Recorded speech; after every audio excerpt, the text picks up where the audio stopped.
Oh hey, I'm Jess and I'm a London travel expert, and I help London tourists to visit London like they live here and to avoid the overhyped and overdone. That's it.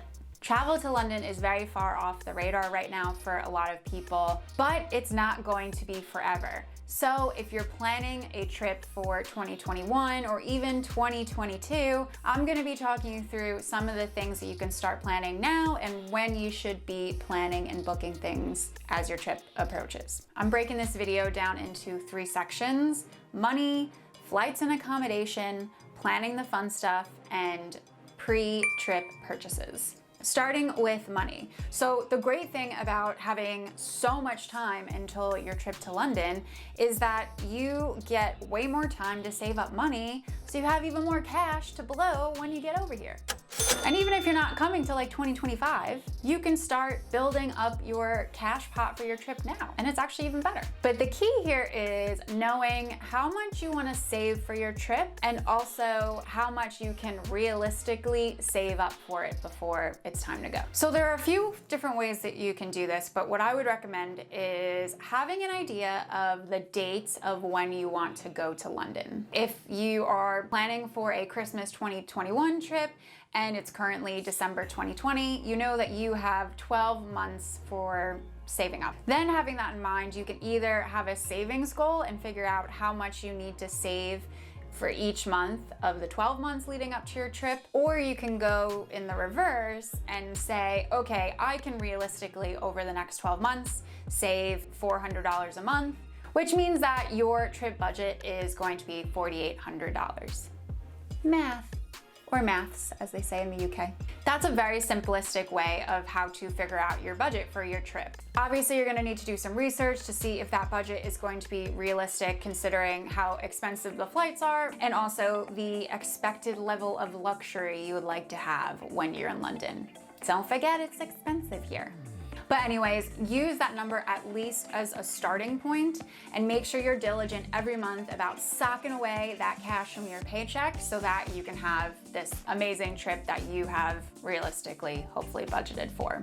I personally use one of those digital banks where you can have different savings pots, and then whenever I go on a trip, I make one for Israel, and then each month I put more and more money into it until I've reached the savings goal for it. So I'll recommend a couple of banks that do that in the description box of this video. Flights and accommodation.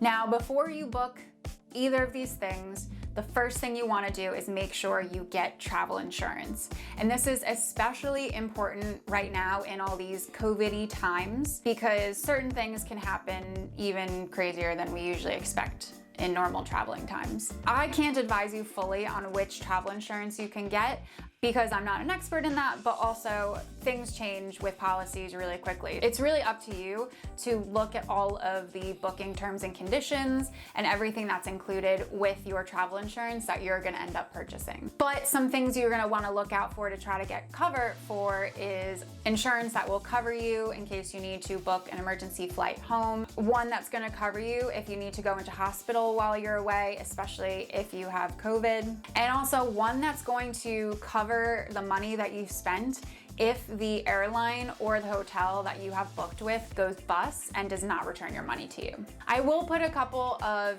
insurance company links in the description of this video, but again, before you buy anything, you need to look at what comes with the insurance and if it's gonna work out for you and your situation. Right, so flights. I usually tell people to try to book flights as far in advance as possible, like 11 months in advance. But with everything going on right now, I would say booking 3 to 6 months in advance for an international trip to London is completely fine. I completely recommend booking your ticket directly with an airline and not through a third-party website. And that's because if something happens and you need to get in touch with customer service or you need to get a refund because your flight was canceled or something like that, it's going to be a bit easier to speak to customer service with the airline if you've booked directly with them. Of course, in this time, it's really important before you book your tickets to read all of the terms and conditions for cancellation and rebooking and all of that before you actually purchase your tickets. Obviously, the really important thing to pay attention to is what happens if you want to cancel your trip and what happens if you need to cancel your trip, which those are two very different things.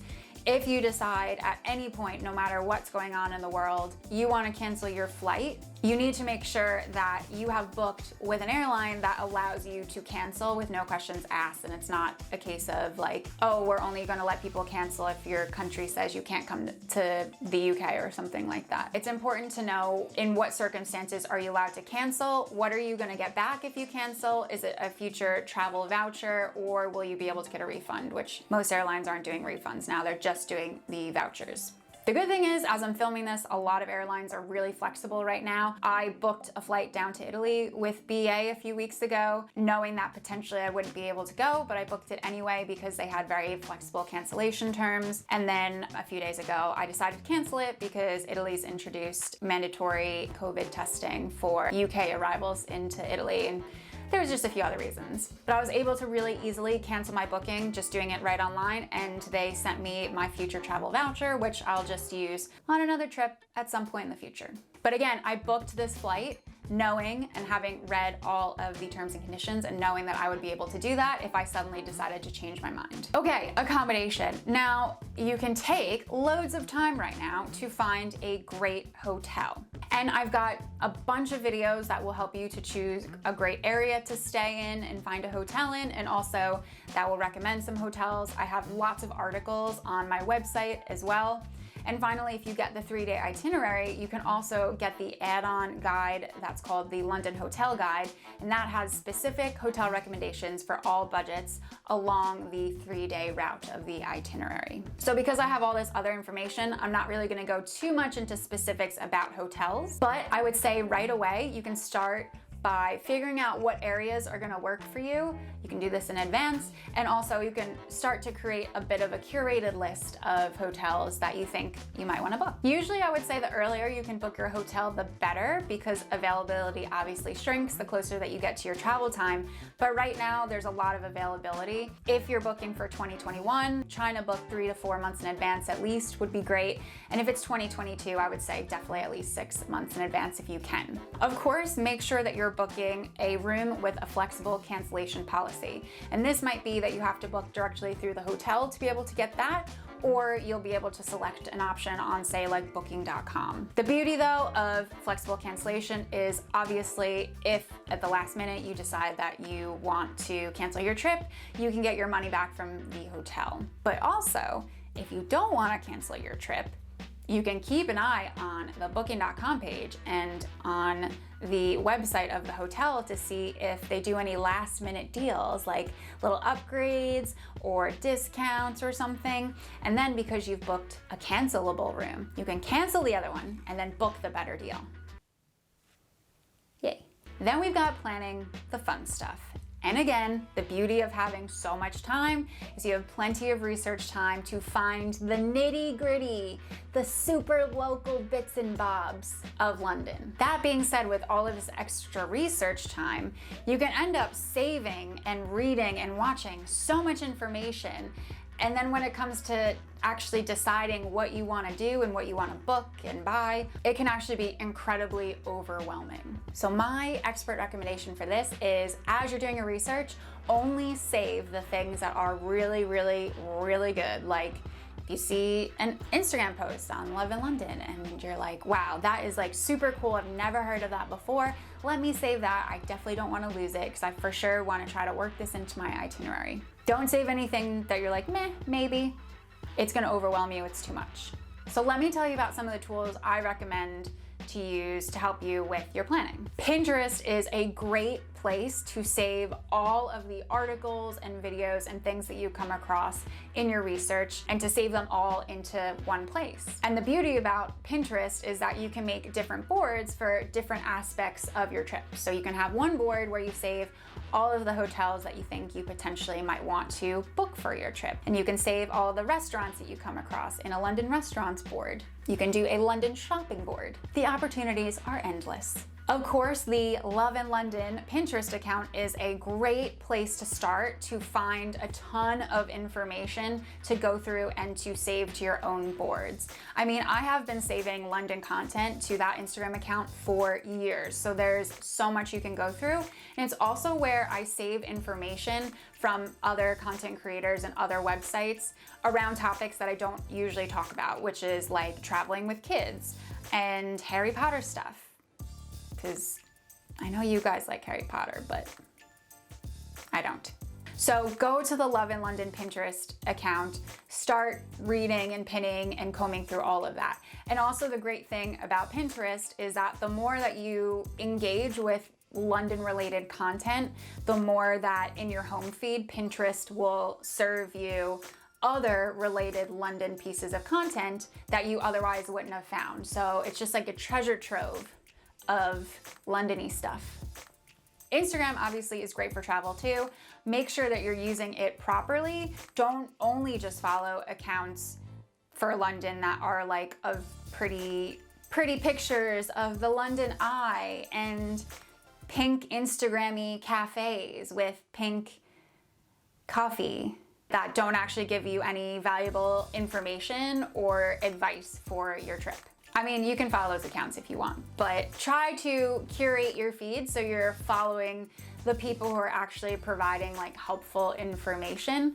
And then when you see a post that you for sure want to reference later, then just click the little save button in the bottom right corner, and you can make different lists for all of your saves. So you can, again, like how you did with Pinterest, make a London restaurants, I don't know what they're called, list? London restaurants list, London hotels, so on and so forth. So then when it's time for you to actually book your hotel, you don't have to comb through all of your London saves, you just go right to the London hotel one. Of course, on the Love in London Instagram account, I mean, there is tons and tons and tons of information on it. Like, I really would scroll back, because even a couple of years ago, I was sharing like really good London-y stuff.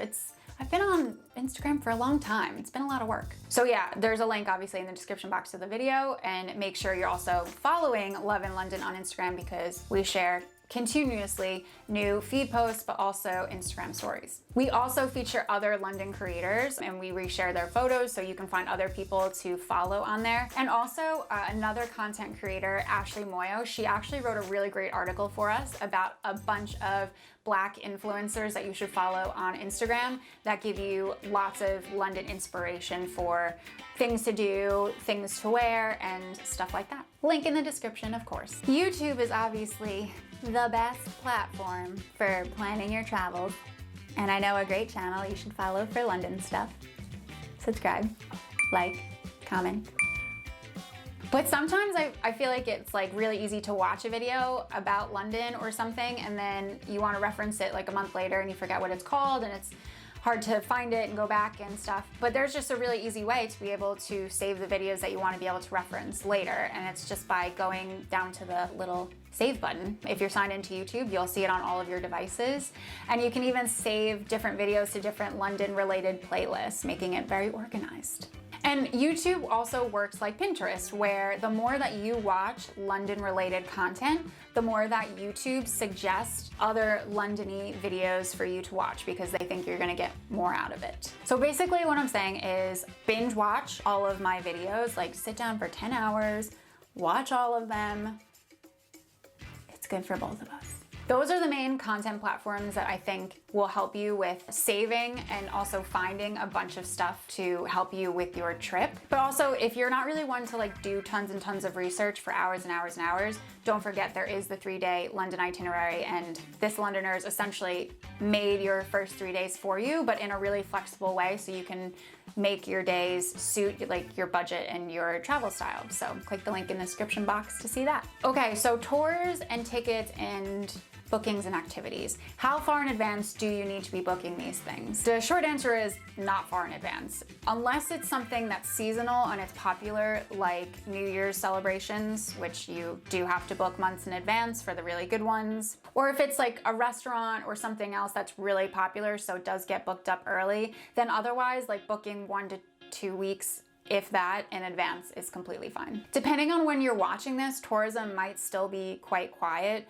in London, so actually the availability for certain things is going to be really easy. Even places like Sky Garden, which is usually pretty difficult to get tickets for, you should be fine with not booking too far out in advance. That being said though, don't make any assumptions, because let's say Duck and Waffles usually is very hard to get a reservation for. There's a lot less people trying to get reservations now, which would be good, except is probably also reduced capacity. So there's less bookings to be had. And do remember, like, you don't want to schedule every single moment of your trip, so keep that in mind. Pre-trip purchases. Now, the only thing that I would say that you really need to worry about buying super in advance, besides obviously your flights, your accommodation, and your travel insurance, is seasonal clothing. Because say you're going to London in the winter and you're obviously gonna need a winter jacket and you don't have one. If you're from, say, like South Africa, where the seasons are switched, right before you're coming to London, it's gonna be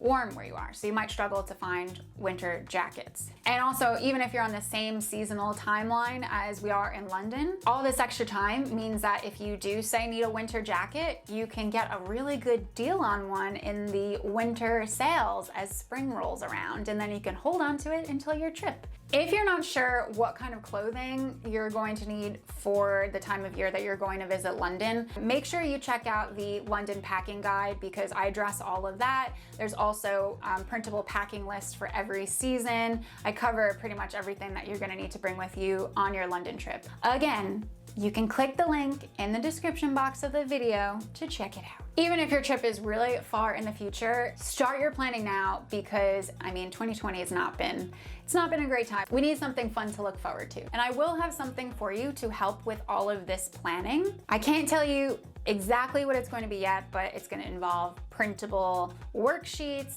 and lists and PDF guides telling you how much you need to budget and all this stuff, so that you have your entire trip planned out. If you want to find out when this is going to be coming out, there is a link in the description box of this video where you can sign up to be on the wait list to find out when this is happening. It's also going to pop up here if it hasn't already. And for more help with planning your trip to London, click the box that's popping up below me, where I'm telling you how to budget for your trip to London.